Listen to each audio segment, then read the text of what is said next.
Certifications. In this session we will cover how you can add certifications, which are things like licenses, certificates, cards, into the system so you can assign them to employees and or contractors.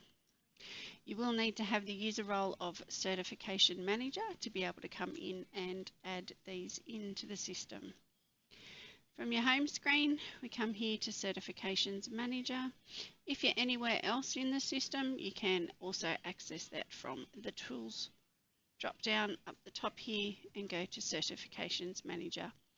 To add in a new one that needs to be stored, we simply select on Create a New Certification. Your certification category, is it something that was learnt internally or externally? What type of certification is it? Is it a license, a certificate, a card? You can see here we have these to choose from. If what you need is not in this, you can select the Manage option over here and add in something additional. Click on Manage Options, select New Option, and you can add in card, for example. Hit your save, you're finished editing, and you'll close. From here, I will then come in and select that this is a card. This one here, we could call this our white card. So that's the certificate we need to store. The description, you can type in some information in here, who it's meant for example. This is for internal purposes only, for people who have access into here to see what it is all about. We do need to make this active, make sure it stays in the active status for us to be able to use it.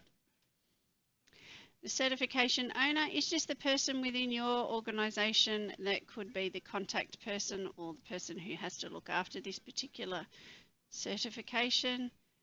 We can select myself in there, and you can choose along here if you would like any of these to apply. So if you would like to deny access to the person signing in if this particular card has expired, allow them to self-manage, which means they're able to upload their own certificates and licenses if need be. Do you need them to upload a copy of the actual document, and does it need to be verified by a person of senior authority or perhaps yourself? You can place those ticks in there if required. When I select the next option, we then come in and tell the system who it is that we would like to have this certification opened up for. So for example, with your employees, you can say yes to all. All means all employees have the ability to have this stored against them in the system. If you are looking at building triggers to deny entry to people who don't have this particular qualification or certification, having all selected here will mean that every employee in the system will need to have this particular certification. You can select from following locations. You can choose from departments if you have departments set up for your employees. So it could just be the warehouse department, for example, that needs to have the white card, or particular employee role types. So you could tag an employee with a particular type. With your contractors, you can also say yes, it's for contractors. You can even say no, we don't need this for employees in that instance. And again, the same restrictions apply. All means every single contractor. Following locations, if you have multiple locations. Categories and groups is where we tag at an organisation level. So we could have a company called XYZ Limited that does do building works, for example. So we could say they need to have a white card. So anyone who's in that particular category or group, to select them, we just click on here, go to your update selection and choose from your pre-built categories and groups that you would have in your contractor section. We'll go back to all, or you could use the following contact role types, which is at the individual member of the organisation rather than an organisation. From there, we select Save, and you'll see there we've now got the white card in here that we need to be able to put in for people. You can add multiple, you can even select your import downloaded template, and you can bulk add all of these in rather than individually if need be. Coming along here, you'll see we have your certification expiry notifications, so we can set the system up to send those reminders out for those that are going to expire. So you can see here the notification recipients, the certificate owner or certification owner, which is that person that works for your company that looks after that. Do you want them to receive that? Yes or no?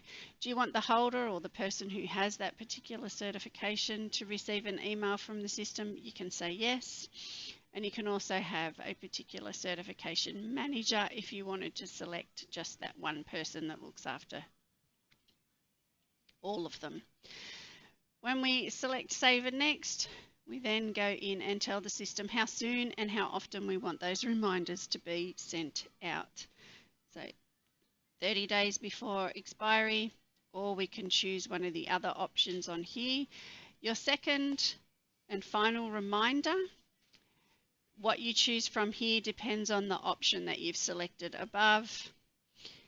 And when it's expired, do we want another email to be sent out from there? Then we hit Save and Next, and you'll see here these are the sample emails of what will be sent out to the learner. In this instance here, this is the learner or the member, and if I scroll down, you'll see that we have the one that is for internal purposes. If I scroll back up here, you'll see anything here in the double parentheses will pick up the details that are loaded into the system. So the email will have the person's name, what the actual certification is, and when it's due to be renewed, and give some instructions. You can go in and update any of these if need be. That's your first notification, your second, and there's your expiry. From there, we will just hit that save option, and we're ready to go. In your reporting down here, you are able to run reports on who has what particular certification, and it will remember your last search, so please remember to hit your clear search when you come through. So you'll see we've got a few people with these certifications loaded against them. We can run varying reports on, what's the actual certification. So if we wanted to see how many people have a working with children's check, for example, we can drop that down and select working with children and hit that search, and you'll see we have 2 people in here that have a current working with children's check.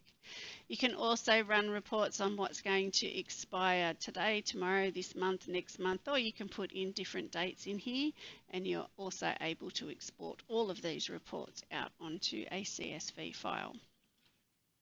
When I hit that clear search, now to assign this certification to one of your contractors or one of your employees, any that you have here. From here, we'll go up to the tools section, and I'll just jump down into the contractor manager. We will add a white card to one of our contractor members. Works exactly the same with your employees. However, you just go into your locations. Select your members here. Type in the name of the person that you need to put this against. So if I type in Colton, and hit that search, I then come over here to select the view option. Using the menu items on the left hand side, I drop down here into certifications. To add a new one, you'll see we already have 2 in here. Select add certification, and it's just a matter of following the prompts. So from here I can say I want to add in a white card. I can type in the white card number, the date that he actually got that. So I can type that in. You'll see it's the 1st of January 2019. Just click on there to say that's it.